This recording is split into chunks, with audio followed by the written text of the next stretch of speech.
Assalamualaikum warahmatullahi wabarakatuh. Sampurasun baraya tepang dangudi sarang bidangan dongeng Sundanya.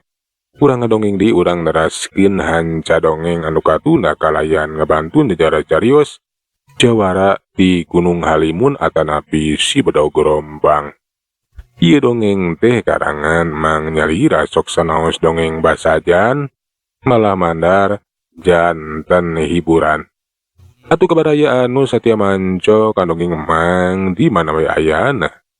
Mugi sadayana aya dina kasehatan lahir hindangan batin dilelancarkeun sagarupinanya tong ilap dirojong ditaroelan tomol sukrebe. Atuh mangoge nganuhunkeun kanu parantos like oge komen. Mangga mitra supados sanjang kolong ting kana waktos urang sami-sami dangukeun deui kumaha teras da ieu carita jawara ti Gunung Halimun atanapi si bedog gerombang. Sok kaparayun sadayana.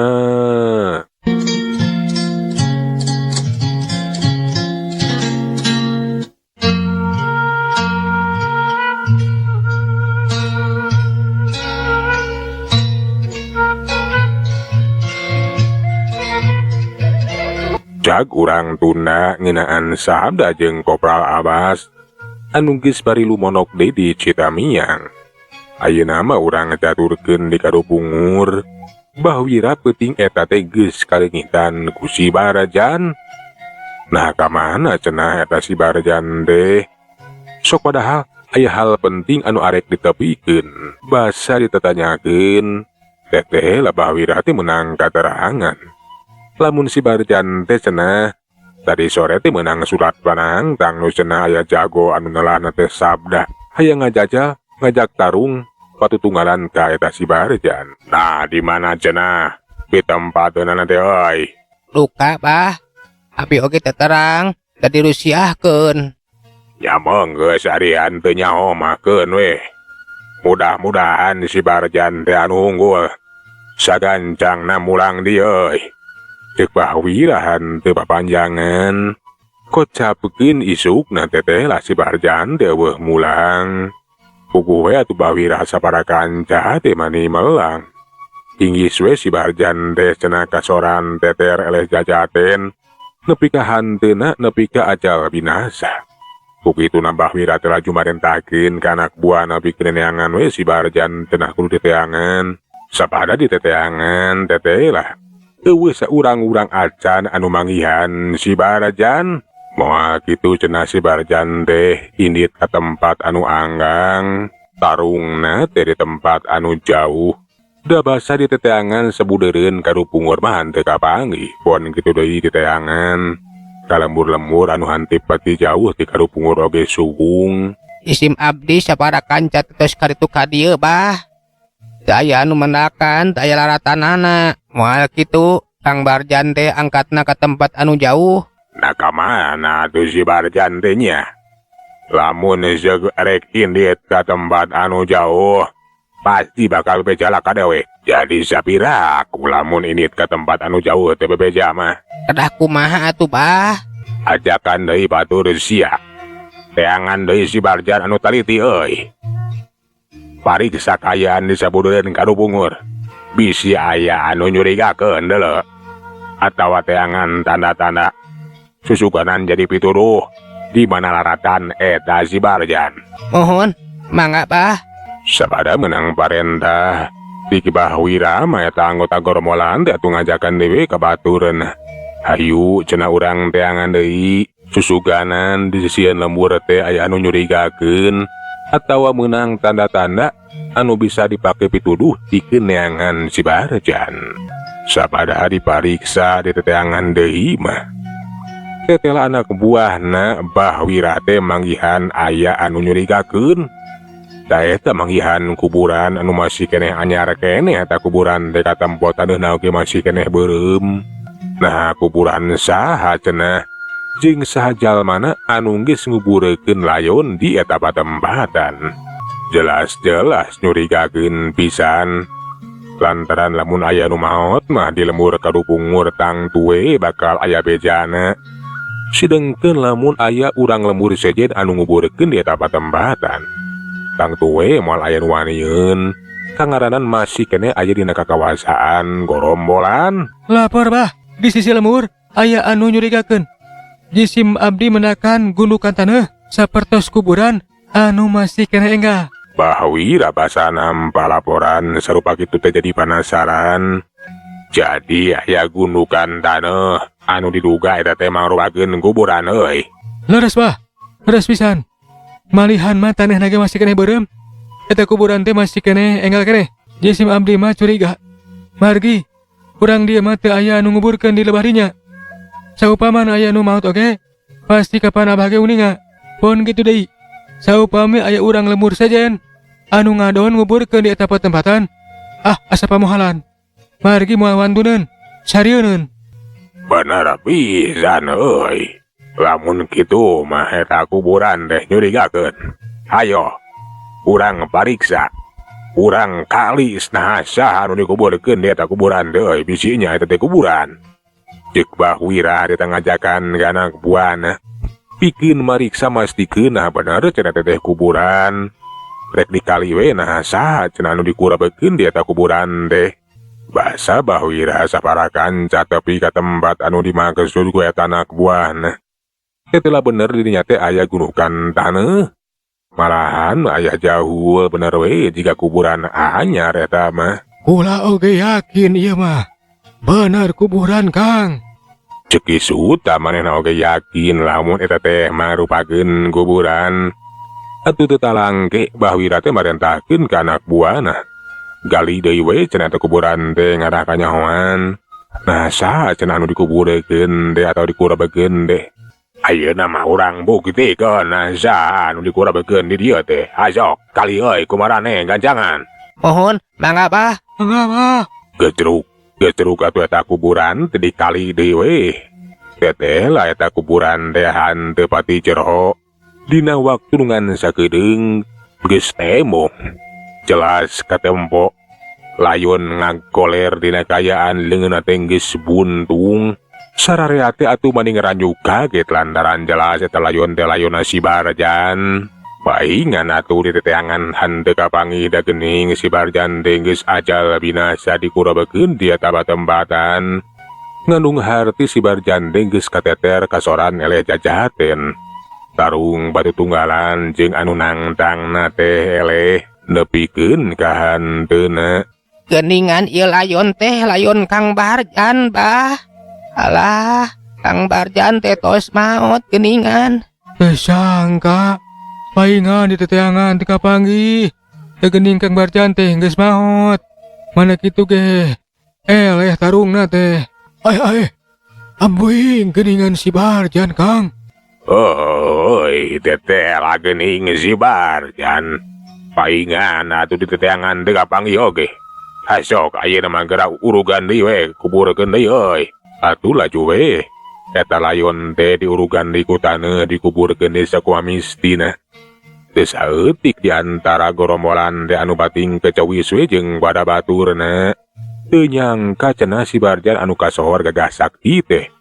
Bet ngarandapan eleh ngasoran teh terjajate nepikeun ka ajal binasana. Anak itu mah jawara anu geus nangtang ka si Barjan teh. Lain jawara sambarangan. Pikeun Bahwira oge jadi penasaran nah jawara ti mana cenah anu geus mampu ngelehkeun si Barjan. Kurang ajar.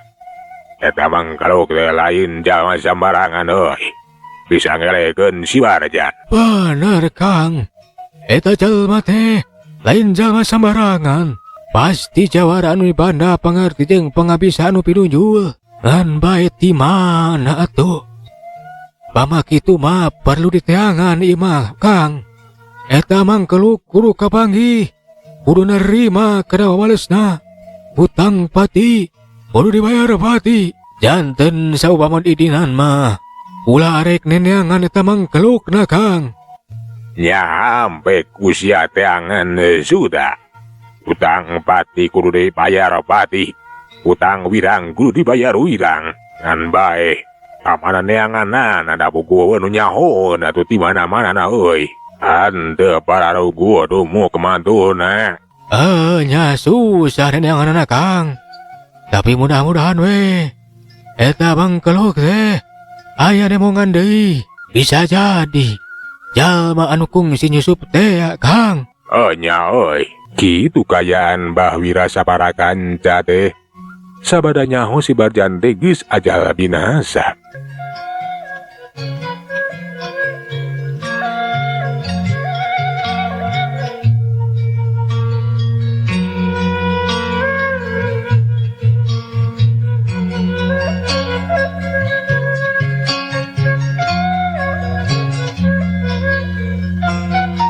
Sedengkeun sabda poe eta teh geus nyusun dirarancang jeung Kopral Abbas. Keun we cenah, engke sore mah arek ngirimkeun deui surat tangan anu ditujukeun ka Ki Suta. Nah arek diteruskeun penting ayeuna ieu teh sabda moal diengkekeun heula. Terus terang kuring mah hariwang pangaranan si Barjan geus ajal binasa, pasti sakabeh gerombolan teh bakal kalengitan. Sakomo nyaho ka wiri-wiri menang tang-tangan ti maneh. Kumaha lamun kete maneh pada ngepung pada newak dikeroyok kulobaan kepan cilaka. Bener oge. Pamikiran akang teh kaharti kukuring. Tapi taya salahna. Arek dicoba deui we Kang. Pangaranan Ki Suta teh kapan sarua jawara. Lamun menang panangtang pasti moal arek mawa balad. Atuh kasebut jago. Arek kudu dibaturan ku nu sejen mah. Ya mudah-mudahan we kitu. Ngan tetep we kade sabda maneh teh kudu waspada. Lamun bisa mah tempat tarung teh ganti. Ulah di deket teuing ka Kadupungur atuh. Coba ajakan di tempat nu rada jauh. Eta usulan akang teh kukuring katampi bener. Urang ganti we tempateunana. Kitu cenah rarancang sabda jeung Kopral Abbas teh. Penting kete arek ngirimkeun di surat panangtang we. Anu jadi inceran detajalian ti Ki Suta. Atuh singkatna carita kira-kira wan Citunggang Gunung. Sabda jeung Kopral Abbas teh geus aya di hiji tempat anu hanteu pati jauh ti Kadupungur. Tah di dieu we. Di tempateun tarung teh nya. Ieu tempat teh merupakan tempat anu hade. Engke akang bisa lalajo ti luhur. Bener halus pisan di tempat teh. Babari merhatikeun kaayaan sabudeun di tempat. Lamun pihak gerombolan teh datang lain saurang, kawan bisa kanyahoan. Engke kekuri bakal dibere kode, bakal diberi isarah. Leuwih hade kabur ngaloloskeun diri. Nya hade Kang. Tapi kumaha kodena? Saupama gerombolan teh nu datang teh lobaan, kuring bakal ngahuit. Tapi saupama gerombolan datangna sorangan atawa Ki Suta anu datang sorangan, kuring bakal keprok. Ya siaplah lamun kitu mah. Daguan we aya akang mah di dieu ayeuna yeuh. Kuring arek ka Kadupungur deui. Arek mikeun ieu surat tangtangan. Nya kade sabda sing hati-hati ulah gagabah euy. Corelat sabda mah ninggalkeun eta patempatan. Arek ngajugjuk ka sisieun lembur Kadupungur. Arek mikeun surat tangtangan we ka Ki Suta. Basa tepi ka sisieun lembur Kadupungur. Sabda teh teu gagabah atuh. Sasalingkaran we nyamunikeun diri. Bisi aya anu nganyahoankeun. Sabda anu nyamuni dina luhureun datangkalan. Merhatikeun ka sabudeureun eta sisieun lembur sugan we cenah aya jalma atawa urang lembur anu ngulambreng. Tapi tetela eueuh saurang-urang acan anu ngulampreng kalebah dinya. Teu kabeneran yeuh. Kamarana tuh gerombolan teh eueuh nu ngaliwat kalebah dieu. Nya. Ditungguan malila. Ku aing kudu diasupan we ka jero ayeuna mah. Da pasti ari di tengah lembur mah bakal aya jelema. Cerelat, kalayang. Awak sabda teh ngalayang, curalit-curalit celek napakan lemah. Geus kitu mah leumpang ngagandeang rek asup ka tengah lembur. Sabada leumpang geus aya kana sababaraha lengkahna reg atuh sabda teh ngarandeuk lantaran ngarasa kaget. Nah cenah eta Kadupungur teh eueuh imah hiji-hiji acan katempona teh cika leuweung we. Leuweung liwung leuweung anu geledegan loba tatangkalan jeung kakayon akar jeung areuy manipa beulit. Ai nah ieu mah lain lembur geuningan tapi leuweung. Tapi da aing yakin aing terek asup ka kampung Kadupungur. Anak ieu mah aya nu teu beres. Wah boa, aya anu ngahalangan kana paningali aing. Aya nu nyamarkeun. Nya. Geun urang sidikeun ayeuna mah. Kituna teh laju we sabda teh musirkeun banon batina. Ulah nepikeun kasamaran tinggal. Sabada musirkeun panon batina. Bareh katem bote teh geuning mangrupakeun lemur ayeuna mah. Imah manira rentul. Nya teh salah. Ieu teh lembur kadu punggul. Bieu teh aing teh geus disamarkeun paningali. Benar-benar Bahwira teh sakitu hebatna bisa nyamarkeun paningali musuh teh sambarangan jalma bisa asup ka lembur kadu pungur. Kukituna ayeuna aing kudu leuwih waspada ieu. Cik sabda hari teh maneh teh leuwih waspada musireukeun panon batina. Sabda lajoe neruskeun lampahna arek neangan sugan we cenah panggih jeung urang lembur kadu pungur nyata goromolan anu kaparengan keur ngontro atau ngurampreng di eta lembur. Basa sabda geus leumpang sababaraha lengkah karasa sukuna teh asa gejed jadi hese dilengkahkeun. Nah suku aing teh jadi kieu. Hese dilengkahkeun jadi kejadi kieu. Aya nu teu beres kaya kieu mah. Kituna teh sabda gancang sadara kana kayaan musirkeun kekuatan batina. Katempo sabda teh garayam-garayam mapatkeun ajianana. Teu kungsilah sabda teh nyobaan ngalengkahkeun di sukuna. Iya. Suku sabda teh bisa dilengkahkeun kalawan hambang hanteu gejed ayeuna mah. Hambang ayeuna mah henteu gejed. Bener-bener teu sambarangan ieu tempat teh. Geus ditangtayungan ku kekuatan gaib. Pasti ieu teh pagawean Bahwira Sabah. Paingan atuh ceuk si Barjan. Kade cenah ulah gagabah. Dina nyang hareupan Bahwira Sabah mah lantaran lian di jago silat, jago oge dina hal pergaiban atawa ahli dina ilmu gaib. Tetela bener kealaman ku aing. Aing nyang hareupan kekuatan gaib anu ngadang halangan. Untung we bisa ngungkulanana. Boga jangpang nyinglarna. Cacak-cacak teh bisa kaungkulan mah. Geus pasti aing teh bakal cilaka. Kitu ceuk sabda sajeroning lembang. Ngadeuketan deui ka tengah lembur. Basa geus deukeut ka tengah lembur mah di kajauhan keneh katempo. Kabeneran aya salah saurang goromolan anu keur lempang. Teteh lah eta goromolan deh Tayarianti Jang Direja. Anakna Bahwira Sabah teh ya. Jang Dirja geuningan keun bae lah. Ieu surat penantang teh urang bikin we ka Jang Dirja. Cina kanyawanku Jang Dirja tulis dibikeun ka Kisuta. Bener sarua wae. Geus kitu mah atuh sabda teh ngusiwal ngaluarekeun surat jeung peso balati. Geus kitu mah eta balati anu geus ditempelan surat teh dialungkeun we ka Abah Jang Dirja. Pelesat ciut sleb. Bugu we teh Jang Dirja teh mani reuwaseun. Jadwal teh meni reuwas. Kurang ajar. Nah saha anu geus reuwas ka aing teh? Dingalungkeun balati sagarupa. Ini aya suratan. Teteh lah basa geus disidikeun mah geuning peso balati bari jeung nempel aya sacowir surat. Geus kitu mah laju dicokot. Eta surat nege dibaca we ku Jang Direja teh. Jelas dina surat teh marupakeun surat panantang anu ditujukeun ka Kisuta. Surat tangtangan Jang Kisuta. Geus aya surat panantang deui we. Anu cenah mah kapan? Kamari Ki Barjan oge nepikeun ka Ajalbinasana teh lantaran geus meunang surat panantang ti jalma atawa jawara anu can kanyahoan saha-sahana. Tapi aya ngaranan yeuh, Sabda. Ieu Sabda. Moal kitu jelema anu kungsi panggih di sisi lembur teh jeung di jelema anu geus nyusup ka dieu. Nyai kudu sagancang dilaporkeun yeuh. Dilaporkeun ka si Abah jeung dibejakeun ka Kisuta. Daragdag Jang Direja teh lumpat gancang ninggalkeun eta patempatan. Arek we beja kanu jadi bapakna. Barang tepi kanu dituju langsung we dibejakeun. Tah ieu Bah. Bieu abi basakeun lempang di ditu. Aya nu ngalungkeun ieu balati yeuh. Bari jeung aya suratan. Ieu surat teh marupakeun surat panantang. Nu ayeuna mah ditujukeun teh ka Kisuta, Bah. Surat panantang. Cikan ningali euy. Song atuh eta surat teh diasongkeun kanu jadi bapana. Bener we eta teh marupakeun surat panantang anu ditujukeun ka Kisuta. Malahan mah jelas ngajakan tarung di tempat anu geus ditangtukeun. Teteh lah ieu teh panantang Jang Kisuta euy. Asa manggaluk ngajawara di mana cenah. Tapi ieu aya tulisan sabda. Nya eta jelema teh nu kungsi panggih jeung abi teh Bah. Anu basa mere dalima teh malahan mah jalma nu nyusup ka jero teh geuning. Jelas ayeuna mah eta manggaluk anu ngaran si sabda. Asa ka itu. Susulan si Suta.